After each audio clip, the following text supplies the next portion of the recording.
Bull, now to the Guardians. That was very scary. Big win for Cleveland yesterday, a 10-3 dub over the Baltimore Orioles. Right. Bull, I want to ask you this to start. Bigger storyline coming out of yesterday's game, Ben Lively shutting down the Orioles lineup, or the Orioles teeing off on Trevor Rogers, who was one of Baltimore's deadline acquisitions? I actually think it's Tanner Bibbee having a short shoulder. We're going to talk about that later. We're going to get to that later. We will get to that later. The bigger headline is definitely, not that it was Trevor Rogers, because he's not very good anyway, but I think specifically that he's a lefty. And that's what they're hoping to get out of lefties. On Wednesday's Ultimate Guardian show, Zach and I were discussing the fact that the reason the Guardians had slumped for 3-4 weeks is because all their all-stars weren't playing well, guys, for the first time this year. Jose was slumping. Not that, Naylor had slumped earlier, but it was the first time that all of them were slumping together. Kwan, Naylor, Fry, Ramirez, all were not playing well during that 3-week roughly stretch. And you're not going to win. You're not going to win when all your all-star players are not playing well. Mm-hmm. It's hard to win that way. So lo and behold, now they've been playing better. Obviously, they've been starting to heat up. But last night in particular, if you throw Lane Thomas into the mix, because he's played it against lefties at an all-star caliber level to this point, all 5 of those guys at the top of the lineup all had big games last night. And until Bo Naylor's home run late in the game, after that, 6 through 9, they hadn't done anything. But when the top 5, which is where they're really strong, hit, the Guardians will win a lot of games because the pitching most nights is good enough starting. The bullpen's great, the defense is great, the base running's great. So when the top 5 hit, the Guardians are going to win a lot of games. And last night, they did, Jason. You and I agree almost everything on baseball. I'm actually going to go the other way with you, though, and say Ben Lively. It's Lively. It was a great start. Because in March and April, we never would have said we're going to be counting on Ben Lively to pitch big games. But this team's going to be counting on Ben Lively to throw big games in October. Yep. And for him to shut down that lineup, that's more telling to me than one game against a guy making his first start for a new team, where I think there's some unfamiliarity and there's it's just a little awkward. And it's a great sign, yes. It's a great sign that the lineup is starting to pull out of its funk. But Ben Lively is proving over and over and over again, for whatever reason, whatever the Guardians have fixed, whatever he has fixed, he is trustworthy, at least 1 or 2 times through the order in a playoff series against a top opponent like this. So I was really, really encouraged by the start from Ben Lively. I think that's more important. Yeah, Earl, break the tie. I was very, very encouraged by the start from Ben Lively yesterday. I don't know about you two, but it seems like all season long, when we see the Guardians play this stretch of teams that have weak records, they play down to their opponent. But they get these teams that's right there on the same level that they are on, and they show up every single night ready to play. He came out last night and he was solid. He gave up 2 runs. He really didn't put the Guardians in a bad situation, and then the offense gave him some runs. And I thought when you get those 2 combinations every single night, the Guardians are going to come out successful more often than not, no matter who the opponent is. We all know that Baltimore is great at scoring runs, but they struggle. They struggle in the pitching department, and I feel like the Guardians at the right time seem to be able to take advantage of things like that. I guess it shows the confidence level I have of Ben Lively right now that I didn't pick that, right? Yeah. Like, he's been so consistently good. What's he had, 1 or 2 bad starts the whole year? Yeah, it is remarkable. One of the best stories in baseball. Really. It really is. I mean, this guy was the definition of a journeyman. When you think of that role, a guy who just bounces around the league and never really does anything, and you're like, how did this guy stay in the league for so long? He was not very good. And they have turned him into something. It's funny because Zach and I were talking about, Alex Cobb and Matthew Boyd rehabbing, and we were kind of lamenting the fact that even when Matthew Boyd, not Cobb, but when Matthew Boyd was at his best, he was maybe not league average, maybe.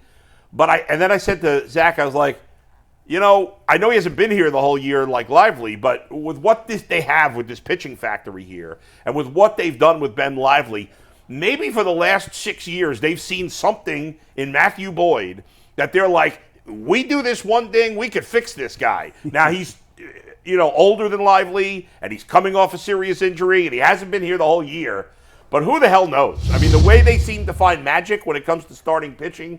But you're right, Jason. Ben Lively is extremely important. I mean, right now, the best case scenario is that for the playoffs, you have a healthy Bibbee, which we'll get to later, Gavin Williams, a healthy Alex Cobb, and Ben Lively, and those are your 4 starters.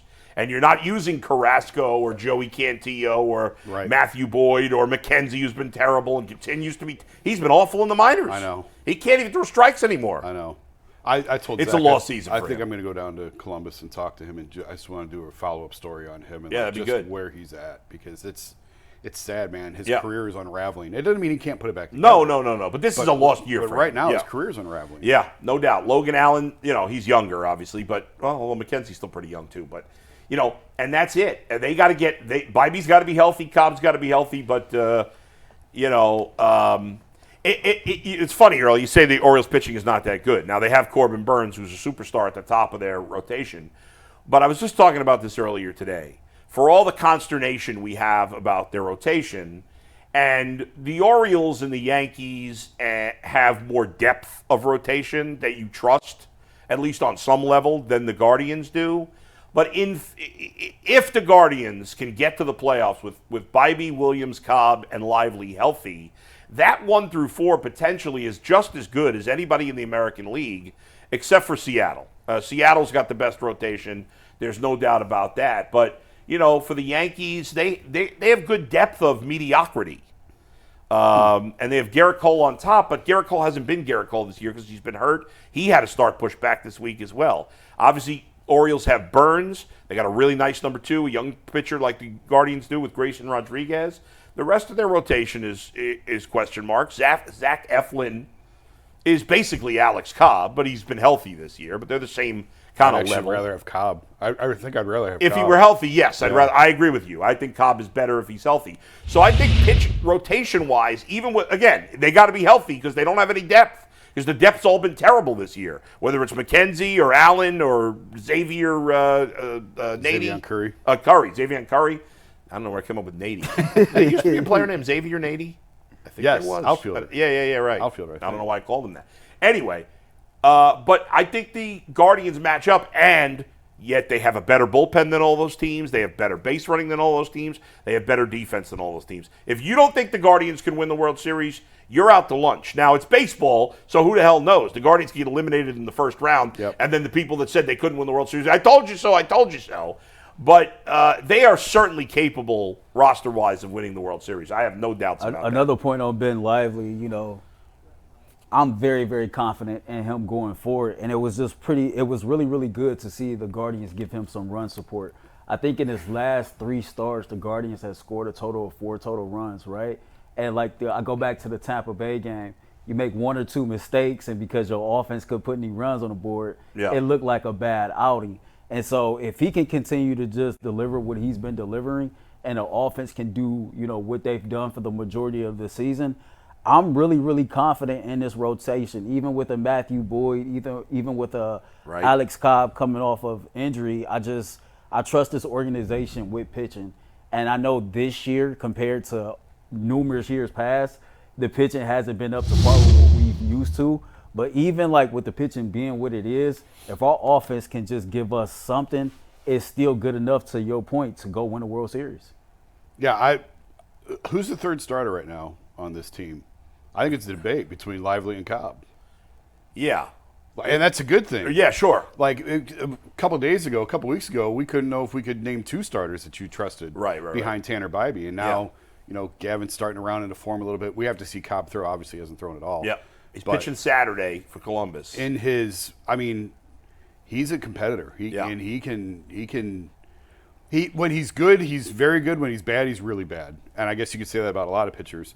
But there seems to be a lot of fluctuation with him. He's had a ton of injuries in his career, but I'm just excited to see him on the mound in Cleveland and see how much they have left. I said yesterday, the day before, that it was the most obvious Cleveland move that we missed. It was like, of course. Yeah. We didn't even think about it. Never mentioned him. No, it's like, how did we miss that? Yeah. That's a vintage Cleveland Guardians move to go out and get a guy like that. Although in the perfect world, it would have been the second pitcher they got. Right. But, Matthew Boyd, I guess, is the second pitcher that they got. I don't trust him in a playoff series. Real quick, did Lane Thomas win his home debut or what? Yeah. Getting a double right off the bat in the first inning. Yeah. And he had 2 hits, and it was a great game. They played really well offensively, defensively. Pitching wise, by the way, I asked Zach this question. I'll ask you guys this: if the Guardians could get out of the Andres Gimenez contract right now, would they? You think they would? Earl says they would. Yep. I actually don't think they would. I don't think they would. Yeah. I don't think they would, but I think that he's been awful offensively yeah, this year. I know. But it's yeah. They're you know what? Maybe they would because they're pretty good about getting off things a year too early than a year too late. And if they try, another year of this, and they're not going to be able to get out of it. Yeah, I mean, he went from being all-star level offensively to league average last year to well below league average this year. I don't know. I don't know. How much does having a platinum glove make up for how bad he is offensively? Not enough this year. If he's league average offensively as he was last year, then it's fine. If he's a platinum glove at short, it's better than a platinum glove at second. Well, next year he'll play short, I assume. I assume he will. We talked to Jason Kipnis about that yesterday. Oh, yeah. How was he? He's great. I didn't get a chance to watch. Awesome. Yeah. Hilarious. Awesome. And he said the same. He would expect, certainly not this year. Yeah. But next year, Jimenez to slide to short. Right. And Bazzana to arrive at some point at second base. Yeah. And Bazzana hitting a grand slam in his first home game. That was cool. Go ahead, Mike. What do you got?